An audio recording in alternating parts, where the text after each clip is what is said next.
নমস্কাৰ বন্ধুসকল অসম চৰকাৰৰ ফিচাৰী ডিপাৰ্টমেণ্টত 32টা জেই জুনিয়ৰ ইঞ্জিনিয়াৰ সিভিল পোষ্ট মুকলি কৰা আছে ইন্টাৰেষ্টেড আৰু এলিজিবল ক্যান্ডিডেটবোৰে 2 জুনৰ ভিতৰত এই পোষ্টবোৰ কাৰণে এপ্লাই কৰিব পাৰিব আজিৰ ভিডিঅ'ত কেনেকৈ আপোনালোকে ফিচাৰী ডিপাৰ্টমেণ্টত এপ্লাই কৰিব ডকুমেন্টছ কি প্ৰয়োজন হ'ব একাউণ্ট ক্ৰিয়েট কৰি ফৰ্ম সাবমিট কৰালৈকে সকলো এ টু জেড ডিটেইলছ আপোনালোকক দেখুৱাই দিম তো ভিডিঅ'টো শেষলৈকে চাব আৰু যদি আপুনি আমাৰ চেনেল নতুন তেন্তে চেনেলটো সাবস্ক্ৰাইব কৰি বেল আইকনটো প্ৰেছ কৰিব যাতে আহিবলগীয়া এনে ধৰণৰ গুৰুত্বপূৰ্ণ তথ্যমূলক ভিডিঅ'ৰ নটিফিকেশ্যন আপোনালোকে মিছ নকৰে অনলাইন এপ্লাই কৰিবৰ কাৰণে আপোনালোকে এপিএসসি এই পেজত আহিব ইয়াৰ যি ডাইৰেক্ট লিংক মই ডেসক্ৰিপচনত দি দিম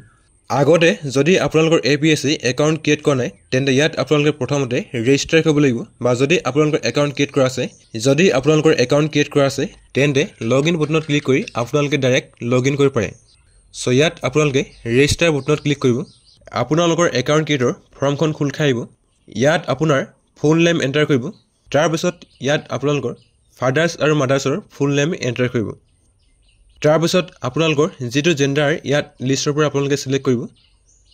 জেন্ডাৰ সিলেক্ট কৰাৰ পিছত ইয়াত আপোনালোকৰ এটা এক্টিভ ইমেইল আইডি আৰু আপোনালোকৰ এটা এক্টিভ মোবাইল নম্বৰ ইয়াত আপোনালোকে এন্টাৰ কৰিব তাৰ পিছত আপোনালোকৰ ক্লাস 10 ৰ এডমিট কাৰ্ডত আপোনাৰ ডেট অফ বাৰ্থ যেনেকৈ আছে ক্যালেন্ডাৰ পৰা আপোনালোকে ডে মন্থ আৰু ইয়াৰটো ইয়াত চুজ কৰি ল'ব ইজ পাৰ্মানেন্ট ৰেসিডেন্ট অফ আসামত ইয়াত সিলেক্ট কৰিব তাৰ পিছত আপোনালোকৰ যেটো কাষ্ট বা ক্যাটাগৰী লিষ্টৰ পৰা আপোনালোকে সিলেক্ট কৰি ল'ব পাৰসন উইথ বেঞ্চমাৰ্ক ডিসেবিলিটি 40% অৰ এবভত যদি আপোনালোকৰ ডিসেবিলিটি আছে তেন্তে ইয়াত আপোনালোকে ইয়েস সিলেক্ট কৰিব পাৰে যদি আপোনালোকৰ কোনো ধৰণৰ ডিসেবিলিটি নাই তেন্তে ইয়াত আপোনালোকে নো সিলেক্ট কৰিব পাৰ্মানেন্ট এড্ৰেছত আপোনালোকৰ যেটো এড্ৰেছ আধাৰ কাৰ্ডত দিয়া আছে তেনেকৈ আপোনালোকে এটা পাৰ্মানেন্ট এড্ৰেছটো ফিল আপ কৰিব তাৰ পিছত ষ্টেট আসাম সিলেক্ট কৰি আপোনালোকৰ যিখন হোম ডিস্ট্ৰিক্ট লিষ্টৰ পৰা সিলেক্ট কৰি আপোনাৰ এৰিয়া যেটো পিন কোড ইয়াত আপোনালোকে এন্টাৰ কৰিব তাৰ পিছত ইয়াত আপোনালোকৰ এটা 8 ডিজিটৰ পাছৱৰ্ড ক্ৰিয়েট কৰিব আৰু আপোনালোকৰ মোবাইলত যেটো ক্যাপচা কোড শো কৰিব ইয়াত এন্টাৰ কৰি জেনাৰেট ওটিপি ক্লিক কৰিব সো আপোনালোকৰ মোবাইলত এটা 6 ডিজিটৰ ওটিপি আহিব ইয়াত ওটিপি এন্টাৰ কৰি ৰেজিষ্টাৰ বটনত ক্লিক কৰিব আৰু আপোনালোকৰ একাউণ্ট সাকসেসফুলি ক্ৰিয়েট হৈ যাব তাৰ পিছত আপোনালোকৰ সাইন ইন পেজটো খোল খাই আহিব সো ইয়াত আপোনালোকৰ মোবাইল নম্বৰ বা ইমেইল আইডি আৰু পাছৱৰ্ড ফিল আপ কৰি আপোনালোকৰ যেটো ক্যাপচা কোড শো কৰিব ইয়াতে এন্টাৰ কৰিব আৰু লগইন বটনত ক্লিক কৰিব লগইন কৰাৰ লগে লগে আপোনালোকৰ প্ৰফাইলৰ ড্যাশবৰ্ডটো খোল খাই আহিব সো ইয়াত আপোনালোকে প্ৰথমতে আপোনাৰ একাউণ্ট কমপ্লিট কৰিব লাগিব তাৰ কাৰণে স্টেপ 1 প্ৰফাইল ক্ৰিয়েচন অৰ আপডেটত ক্লিক কৰিব তাৰ পিছত আপোনালোকৰ ইনফৰমেশনৰ পেজটো এনেকৈ পপআপ হ'ব ইয়াত আপোনালোকে ওকেত ক্লিক কৰিব তাৰ পিছত আপোনালোকে আইডেন্টিটি প্ৰুফৰ কাৰণে যিকোনো এখন ডকুমেন্টছ সিলেক্ট কৰিব লাগিব সো তাৰ কাৰণে Aadhaar card driving licence PAN card passport আৰু ভোটাৰ আইডি যিকোনো এটা আপোনালোকে ডকুমেন্টছ সিলেক্ট কৰিব পাৰে যদি আপোনালোকৰ আধাৰ কাৰ্ড আছে তেন্তে আধাৰ কাৰ্ড সিলেক্ট কৰি ল'ব তাৰ পিছত ইয়াত আপোনালোকৰ আধাৰ কাৰ্ডৰ লাষ্ট 4 ডিজিট এন্টাৰ কৰি কনফাৰ্মেশনৰ কাৰণে ইয়াতে আপোনালোকে লাষ্ট 4 ডিজিট ৰি এন্টাৰ কৰিব তাৰ পিছত আপোনালোকে পাৰ্সোনেল ডিটেইলছ সেকশনটো এক্সপেন্ড কৰিব আপোনাৰ যিমান পাৰ্সোনেল ডিটেইলছ আছে সকলো ইয়াত অটোমেটিকলি ফেচ হৈ আহিব যদি আপোনালোকে অল্টাৰনেটিভ মোবাইল নম্বৰ এড কৰিব বিচাৰে তেন্তে ইয়াত আপোনালোকৰ অল্টাৰনেটিভ মোবাইল নম্বৰ এড কৰিব পাৰে তাৰ পিছত আপোনালোকৰ এজ প্ৰুফৰ কাৰণে যিকোনো এখন সাৰ্টিফিকেট সিলেক্ট কৰিব লাগিব সো তাৰ কাৰণে আপোনালোকে ক্লাস 10 ৰ পাছ সাৰ্টিফিকেট এডমিট কাৰ্ড বা মাৰ্কশিট আপোনালোকৰ ক্লাস 12 ৰ পাছ সাৰ্টিফিকেট এডমিট কাৰ্ড বা মাৰ্কশিট যিকোনো এখন ডকুমেন্টছ আপোনালোকে সিলেক্ট কৰি ল'ব তাৰ পিছত ক্যাটাগৰী সেকশনটো এক্সপেন্ড কৰিব সো ইয়াত আপোনালোকৰ যেটো ক্যাটাগৰী অটোমেটিকলি ফেচ হৈ আহিব সাৰ্টিফিকেট নম্বৰত আপোনালোকৰ কাষ্ট সাৰ্টিফিকেটৰ যেটো নম্বৰ ইয়াতে আপোনালোকে ভালকৈ এড কৰিব ইস্যু অথৰিটিত আপোনালোকে ডেপুটি কমিশনাৰ এন্টাৰ কৰিব পাৰে ডেট অফ ইস্যুত আপোনালোকৰ কাষ্ট সাৰ্টিফিকেট যেটো ডেটত ইস্যু কৰা আছিল ইয়াতে আপোনালোকে ডে মন্থ আৰু ইয়াৰটো ক্যালেন্ডাৰ পৰা চুজ কৰি ল'ব তাৰ পিছত এড্ৰেছ ডিটেইল সেকশনটো এক্সপেন্ড কৰিব আপোনালোকৰ যেটো পাৰ্মানেন্ট এড্ৰেছ ইয়াত অটোমেটিকলি ফেচ হৈ আহিব যদি আপোনালোকে এড্ৰেছটো এডিট কৰিব বিচাৰে তেন্তে আপোনালোকে এডিট কৰিব পাৰে তাৰ পাছত সেভ এণ্ড নেক্সট বটনত ক্লিক কৰিব ইয়াত আপোনালোকে ওকেত ক্লিক কৰিব আৰু আপোনালোকৰ পাৰ্সোনেল ডিটেইলছ সাকসেসফুলি সেভ হৈ যাব তাৰ পিছত আপোনালোকৰ আদাৰ ডিটেইলছৰ পেজটো খোল খাই আহিব RUNX সাৰ্ভিসমেনত নো সিলেক্ট কৰিব পাৰ্সন উইথ বেঞ্চমাৰ্ক ডিসেবিলিটি ইয়াত অটোমেটিকলি ফেচ হৈ আহিব তাৰ পিছত Are you debarred from any examination and or selection conduct by the UPSC or any state private sector commission ইয়াত আপোনালোকে no select কৰিব Have you ever been debarred from applying for any government post no select কৰিব Are you BPL certificate holder যদি আপোনালোকৰ BPL certificate আছে তেন্তে ইয়াতে আপোনালোকে yes কৰিব যদি আপোনালোকৰ BPL certificate নাই তেন্তে no select কৰি save and next click কৰিব তাৰ পিছত ইয়াত আপোনালোকে education details add কৰিব লাগিব সো তাৰ কাৰণে add new qualification tabত click কৰিব তাৰ পিছত আপোনালোকৰ qualification পেজটো এনেকৈ খুল খাইব সো প্ৰথমতে ইয়াত আপোনালোকে ক্লাছ 10 ৰ details add কৰিব লাগিব So qualification type of 10th select কৰিব name of degree certificate of 10th select কৰিব তাৰ পিছত subject of 10th subject select কৰিব state Assam select কৰি board university আপোনালোকে যিখন boardৰ পৰা পাছ আউট কৰিছে আপোনালোকৰ boardটো select কৰি লব যদি CBSE হয় CBSE select কৰিব বা যদি আপোনালোকে সেৱাৰ পৰা পাছ আউট হৈছে তেন্তে সেৱা select কৰি লব grading systemত marks select কৰিব marks obtained আপোনালোকে ক্লাছ 10 ত যিমান মাৰ্কস স্কোৰ কৰিছিলে ইয়াত এন্টাৰ কৰিব টোটাল মাৰ্কসত আপোনালোকে 600 এড কৰিব আৰু আপোনালোকৰ যে পাৰ্সেন্টেজ অটোমেটিক্যালি ইয়াত ফেচ হৈ আহিব কোৰ্স ডিউৰেচনত 10 ইয়াৰ সিলেক্ট কৰিব ইয়াৰ অফ পাসিংত আপোনালোকে যেটো সনত 10 পাস আউট হৈছে লিষ্টৰ পৰা সিলেক্ট কৰিব আৰু আপোনালোকৰ যেটো পাসিং ডিভিজন ইয়াত আপোনালোকে সিলেক্ট কৰি সেভ বটনত ক্লিক কৰিব আপোনালোকৰ ক্লাছ 10 ৰ ডিটেইলছ সাকসেসফুলি এড হৈ যাব তাৰ পিছত আপোনালোকে ক্লাছ 12 ৰ ডিটেইলছ এড কৰিব লাগিব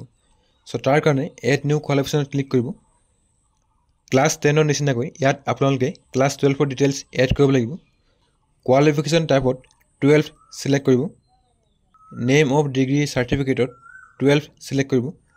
সাবজেক্টত যদি আপোনালোকে আৰ্টছ ষ্ট্ৰীমৰ আছিল তেনে আৰ্টছ সিলেক্ট কৰিব যদি সায়েন্সৰ আছিল সায়েন্স বা যদি আপোনালোকে কমাৰ্চৰ আছিল তেনে কমাৰ্চ সিলেক্ট কৰি লব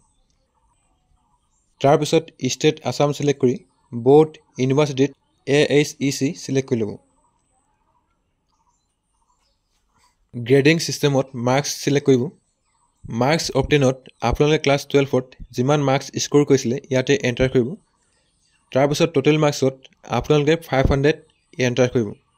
আপোনালোকৰ পাৰ্সেন্টেজ অটোমেটিক্যালি ফেচ হৈ আহিব তাৰ পিছত কোৰ্স ডিউৰেচনত 2 ইয়াৰ্স সিলেক্ট কৰি লব ইয়াৰ অফ পাসিংত আপোনালোকে যেটো সনত হাই সেকেন্ডাৰী পাস আউট হৈছিলে লিষ্টৰ পৰা আপোনালোকে ইয়াৰটো সিলেক্ট কৰিব তাৰ পিছত আপোনালোকৰ পাসিং ডিভিজনটো ইয়াত সিলেক্ট কৰি সেভ বটনত ক্লিক কৰিব ইয়াত আপোনালোকে ওকে ক্লিক কৰিব আৰু আপোনালোকৰ ক্লাছ 10 ৰ নিচিনাকৈ ক্লাছ 12 ৰ ডিটেইলছ সাকসেসফুলি এড হৈ যাব তাৰ পিছত জাৰ্নাল এন্ট্ৰিজ আৰু এৱাৰ্ড এন্ট্ৰিজত নো সিলেক্ট কৰি নেক্সট বটনত ক্লিক কৰিব তাৰ পিছত আপোনালোকৰ ওয়াৰ্ক এক্সপেৰিয়েন্স ডিটেইলছ পেজটো খুল খাইব Do you have any work experience in private, government or semi-government organization? ইয়াত আপোনালোকে no select কৰি next buttonত ক্লিক কৰিব ইয়াত okay ক্লিক কৰিব আৰু আপোনালোকৰ work experience successfully save হৈ যাব তাৰ পিছত আপোনালোকৰ ডকুমেন্ট আপলোডৰ পেজটো খুল খাইব ইয়াত আপোনালোকৰ কাষ্ট সাৰ্টিফিকেট আইডেন্টিটি প্ৰুফ আৰু ডেট অফ বাৰ্থ প্ৰুফৰ সাৰ্টিফিকেট আপলোড কৰিব লাগিব সো ইয়াত আপোনালোকৰ গোটেই সাৰ্টিফিকেট কিখন 5 MB ভিতৰত PDF ফৰমেট বনাই আপোনালোকে 1 by 1 আপলোড কৰিব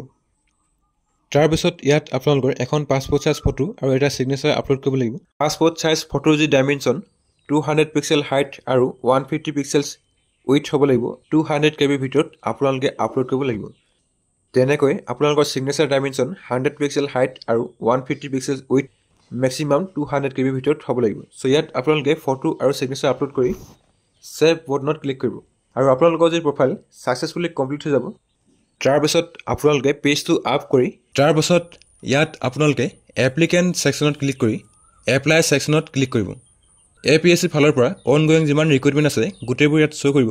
ইয়াত আপোনালোকে junior engineer civil under fishery department apply বটনত ক্লিক কৰিব তাৰ পিছত আপোনালোকৰ এপ্লিকেশনৰ ফৰ্মটো খুল খাইব পাৰ্সোনাল ডিটেইলছত আপোনালোকৰ যিমান ডিটেইলছ আছে গুটে ডিটেইলছবোৰ অটোমেটিক্যালি ফেচ হৈ আহিব সো ইয়াত আপোনালোকে কোনো ধৰণৰ এডিট কৰিব নালাগে তাৰ পিছত আপোনালোকে পেজটো স্ক্ৰল কৰিব এড্ৰেছ ডিটেইল সেকশনত যদি আপোনালোকৰ প্ৰেজেন্ট এড্ৰেছ আৰু পাৰ্মানেন্ট এড্ৰেছ সেম হয় তেন্তে আপোনালোকে এই বক্সত ক্লিক কৰিব আৰু আপোনালোকৰ যে পাৰ্মানেন্ট এড্ৰেছ প্ৰেজেন্ট এড্ৰেছত অটোমেটিক্যালি ফেচ হৈ আহিব তাৰ পিছত পেজটো স্ক্ৰল কৰিব আদাৰ ডিটেইল সেকশনত Are you an employee of the state government of Assamত no select কৰি পেজটো স্ক্ৰল কৰিব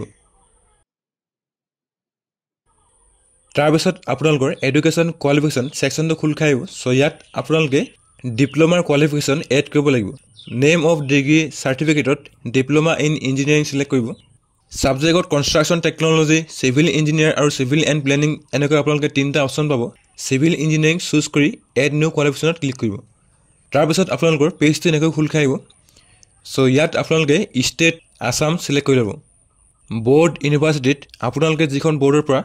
ডিপ্ল'মা কৰিছে লিষ্টৰ পৰা আপোনালোকে চিলেক্ট কৰিব যদি আপোনালোকে SCTE state council for technical education বৰ্ডৰ পৰা পাছ আউট হৈছে তেন্তে SCTE চিলেক্ট কৰি ল'ব কোৰ্চ টাইপটো আপোনালোকৰ ৰেগুলাৰ মোড অট'মেটিকলি ফেচ হৈ আহিব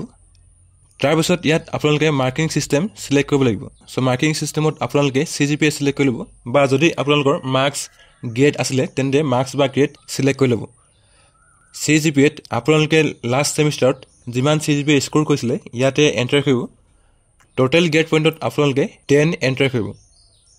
কনভাৰ্জেশ্যন অফ CGPA ইনটু পাৰ্চেণ্টেজত আপোনালোকৰ যিমান পাৰ্চেণ্টেজ হ'লগৈ সেই পাৰ্চেণ্টেজটো আপোনালোকে ইয়াতে এড কৰিব লাগিব কোৰ্চ ডিউৰেশ্যনত আপোনালোকৰ 3 ইয়াৰ্ছ অট'মেটিকলি ফেচ হৈ আহিব তাৰপিছত ইয়াত আপোনালোকে ইয়াৰ অফ পাছিং আৰু পাছিং ডিভিজন চিলেক্ট কৰিব লাগিব চ' ইয়াত আপোনালোকৰ পাছিং ইয়াৰ আৰু পাছিং ডিভিজন লিষ্টৰ পৰা আপোনালোকে চিলেক্ট কৰি ল'ব তাৰপিছত ইয়াত আপোনাৰ all semester year wise diploma in engineering marksheet in a single PDF ইয়াত আপোনালোকে আপোনালোকৰ ছেমিষ্টাৰৰ যিমান মাৰ্কশ্বিট আছে গোটেই মাৰ্কশ্বিটবোৰ আপোনালোকে স্কেন কৰি এটা ছিংগল PDF ফাইলত 5 MB ভিতৰত ইয়াত আপোনালোকে আপলোড কৰিব লাগিব ডিপ্ল'মা ইন ইঞ্জিনিয়াৰিং পাছ চাৰ্টিফিকেটত আপোনালোকৰ যিখন পাছ চাৰ্টিফিকেট সেই পাছ চাৰ্টিফিকেটখন 5 MB ভিতৰত PDF ফৰ্মেট বনাই ইয়াত আপোনালোকে আপলোড কৰিব লাগিব ইয়াতে আপোনালোকৰ এটা কনফিউজন হ'ব পাৰে আপোনালোকৰ প্ৰভিজনেল চাৰ্টিফিকেট আছে কিন্তু মেইন চাৰ্টিফিকেট নাই যদি আপোনালোকে প্ৰভিজনেল চাৰ্টিফিকেট দিয়ে তেন্তে আপোনালোকৰ এপ্লিকেশ্যন একচেপ্ট হ'ব নে নহ'ব চ' ইয়াত আপোনালোকে যদি আপোনালোকৰ প্ৰভিজনেল চাৰ্টিফিকেট আছে তেন্তে প্ৰভিজনেল চাৰ্টিফিকেট আপলোড কৰিব বা যদি আপোনালোকৰ অৰিজিনেল চাৰ্টিফিকেট আছে তেন্তে অৰিজিনেল পাছ চাৰ্টিফিকেট ইয়াত আপলোড কৰিব পাৰে যিকোনো এখন পাছ চাৰ্টিফিকেট আপলোড কৰিলে আপোনালোকৰ এপ্লিকেশ্যন একচেপ্ট কৰা হ'ব চ' ইয়াত আপোনালোকে কোনো ধৰণৰ চিন্তা কৰিব নালাগে তাৰপিছত diploma in marksheet conversion formula of CGPA into percentage marks ডকুমেণ্টত আপোনালোকৰ যিখন মাৰ্কশ্বিটৰ বেক ছাইডটো আপোনালোকে স্কেন কৰিব আৰু ইয়াতে 5 MB ভিতৰত PDF ফৰ্মেট বনাই আপলোড কৰিব গোটেই ডকুমেণ্টছবোৰ আপলোড কৰাৰ পিছত ছেভ বটনত ক্লিক কৰিব চ' ইয়াত আপোনালোকে অ'কেত ক্লিক কৰিব আৰু আপোনালোকৰ ডিপ্ল'মা ডিটেইলছ ছাকচেছফুলি ছাবমিট হৈ যাব তাৰপিছত আপোনালোকে পেজটো স্ক্ৰল কৰিব চিলেক্ট এক্সাম জ'ন ছেকশ্যনত আপোনালোকে এক্সামৰ কাৰণে যিকোনো এটা চেণ্টাৰ চিলেক্ট কৰিব লাগিব চ' তাৰ কাৰণে আপোনালোকে শিলচৰ যোৰহাট নগাঁও তেজপুৰ কোকৰাঝাৰ গুৱাহাটী এনেকৈ আপোনালোকে ভালেকেইটা এক্সাম চেণ্টাৰ পাব আপোনালোকৰ যিটো চেণ্টাৰ সুবিধা হয় সেই সুবিধা অনুসৰি আপোনালোকে এক্সাম চেণ্টাৰ চিলেক্ট কৰিব পাৰে তাৰপিছত আপোনালোকৰ ডকুমেণ্ট আপলোডৰ ছেকশ্যনটো খোল খাই আহিব চ' ইয়াত আপোনালোকে small family norms declaration A আৰু আপোনালোকৰ এমপ্লয়মেণ্ট কাৰ্ড বা PRC যিকোনো এখন ইয়াতে আপলোড কৰিব লাগিব স্মল ফেমিলি নৰ্মছৰ যি PDF লিংক আপোনালোকে ডেছক্ৰিপশ্যনত পাই যাব তো ডেছক্ৰিপশ্যনত গৈ আপোনালোকৰ small family norms declaration form download কৰিব পাৰিব চ' ইয়াত আপোনালোকে small family declaration form A আৰু আপোনালোকৰ এমপ্লয়মেণ্ট কাৰ্ড বা PRC যিকোনো এখন PDF ফৰ্মেটত আপলোড কৰিব তাৰপিছত আণ্ডাৰটেকিঙত আপোনালোকে কনচেণ্ট দি প্ৰিভিউ একাউণ্টত ক্লিক কৰিব চ' আপোনালোকৰ এপ্লিকেশ্যনৰ এটা প্ৰিভিউ আহিব চ' আপোনালোকে প্ৰিভিউটো ভালকৈ চাই ল'ব যদি আপোনালোকৰ এপ্লিকেশ্যনত কিবা খেলিমেলি হৈ আছে তেন্তে আপোনালোকে এপ্লিকেশ্যন ফৰ্মখন কেঞ্চেলত ক্লিক কৰি এডিট কৰিব পাৰিব যদি আপোনালোকৰ এপ্লিকেশ্যন ফৰ্মখন গোটেইবোৰ ঠিকেই আছে তেন্তে আপোনালোকে ছাবমিট বুটনত ক্লিক কৰিব তাৰপিছত ইয়াত আপোনালোকে অ'কেত ক্লিক কৰিব আৰু আপোনালোকৰ যি এপ্লিকেশ্যন ছাকচেছফুলি ছাবমিট হৈ যাব তাৰপিছত আপোনালোকৰ এপ্লিকেশ্যন ফিজ পে'মেণ্ট পেজটো খোল খাই আহিব যদি আপোনালোকে SC ST বা আপোনালোকৰ BPL চাৰ্টিফিকেট আছে তেন্তে 47 rupees পে'মেণ্ট কৰিব লাগিব এপ্লিকেশ্যন ফিজ পে'মেণ্ট কৰিবৰ কাৰণে পে' নাও বটনত ক্লিক কৰিব চ' ইয়াত আপোনালোকে কণ্টিনিউত ক্লিক কৰিব তাৰপিছত আপোনালোকৰ পেজটো এনেকৈ খোল খাই আহিব পে'মেণ্ট মোডত আপোনালোকে ইণ্টাৰনেট বেংকিং আৰু পে'মেণ্ট গেটৱে দুটা অপশ্যন পাব চ' ইয়াতে আপোনালোকে পে'মেণ্ট গেটৱে চিলেক্ট কৰি ল'ব তাৰপিছত বেংক চিলেকশ্যনত আপোনালোকে কানাড়া বেংক PG নো চাৰ্জ IDFC ফাৰ্ষ্ট বেংক নো চাৰ্জ আৰু য়েছ বেংক নো চাৰ্জ এনেকৈ তিনিটা বেংকৰ অপশ্যন পাব যদি আপোনালোকে গুগল পে' ফোনপে' থ্ৰু দি পে'মেণ্ট কৰিব বিচাৰে তেন্তে কানাড়া বেংক PG নো চাৰ্জ ক্লিক কৰিব তাৰপিছত ইয়াত আপোনালোকে এগ্ৰি কৰি প্ৰচিড ফৰ পে'মেণ্ট বটনত ক্লিক কৰিব আপোনালোকৰ GIN নম্বৰ জেনেৰেট হৈ আহিব চ' ইয়াত আপোনালোকে অ'কেত ক্লিক কৰিব তাৰপিছত আপোনালোকৰ কানাড়া বেংকৰ পে'মেণ্ট গেটৱে পেজটো খোল খাই আহিব চ' ইয়াত আপোনালোকে টাৰ্মছ এণ্ড কণ্ডিশ্যন একচেপ্ট কৰি কনফাৰ্ম পে বটনত ক্লিক কৰিব। ইয়াত আপোনালোকে লিভত ক্লিক কৰিব। তাৰপিছত আপোনালোকৰ পে'মেণ্ট মোডৰ পেজটো খোল খাই আহিব। চ' ইয়াত আপোনালোকে কাৰ্ড, UPI, ইণ্টাৰনেট বেংকিং এনেকৈ ভালেকেইটা অপশ্যন পাব। যদি আপোনালোকে কাৰ্ডছৰ থ্ৰু দি পে'মেণ্ট কৰিব বিচাৰে তেন্তে কাৰ্ডছ ছিলেক্ট কৰিব পাৰে, বা যদি আপোনালোকে ইণ্টাৰনেট বেংকিং থ্ৰু দি পে'মেণ্ট কৰিব বিচাৰে তেন্তে নেট বেংকিং চুজ কৰিব পাৰে। যদি আপোনালোকে গুগল পে', ফোনপে' থ্ৰু দি পে'মেণ্ট কৰিব বিচাৰে পে' থ্ৰু UPI QR ক'ডত ক্লিক কৰিব। তাৰপিছত ইয়াত আপোনালোকে জেনেৰেট UPI QR ক'ডত ক্লিক কৰিব আৰু আপোনালোকৰ যি এপ্লিকেশ্যনৰ ফিজ QR ক'ড এনেকৈ জেনেৰেট হৈ আহিব। চ' এই QR ক'ডটো আপোনালোকে গুগল পে', ফোনপে', পে'টিএম বা যিকোনো থ্ৰু দি আপোনালোকৰ যি এপ্লিকেশ্যন ফিজ স্কেন কৰি কমপ্লিট কৰিব পাৰে। এপ্লিকেশ্যন ফিজ কমপ্লিট হোৱাৰ পিছত আপোনালোকৰ পে'মেণ্ট ৰিচিপ্ট জেনেৰেট হৈ আহিব। যদি আপোনালোকে ৰিচিপ্ট প্ৰিণ্ট কৰিব বিচাৰে তেন্তে প্ৰিণ্ট কৰিব পাৰে। তাৰপিছত আপোনালোকে পেজটো স্ক্ৰল কৰি এপ্লিকেণ্ট ছেকশ্যনত ক্লিক কৰিব আৰু ইয়াত আপোনালোকে মাই এপ্লিকেশ্যনত ক্লিক কৰিব। ভিউ এপ্লিকেণ্ট টেবত ক্লিক কৰি আপোনালোকৰ যি এপ্লিকেশ্যন আপোনালোকে প্ৰিণ্ট কৰি ল'ব। চ' এনেকৈ আপোনালোকে অসম চৰকাৰৰ ফালৰ পৰা মুকলি কৰা ফিচাৰী ডিপাৰ্টমেণ্টৰ চিভিল ইঞ্জিনিয়াৰিং পষ্টৰ কাৰণে নিজৰ মোবাইলৰ পৰা অনলাইন এপ্লাই কৰিব পাৰিব। আজিৰ ভিডিঅ'ত ইমানেই আছিল। যদি আপোনালোকে ভিডিঅ' চাই ভাল পালে তেন্তে ভিডিঅ'ত এটা লাইক কৰিব আৰু যদি আপোনালোক কিবা জানিবলগীয়া আছে তেন্তে কমেণ্ট বক্সত কমেণ্ট কৰিব। ভিডিঅ'টো প্ৰথমবাৰ শেষলৈকে চোৱাৰ কাৰণে ধন্যবাদ।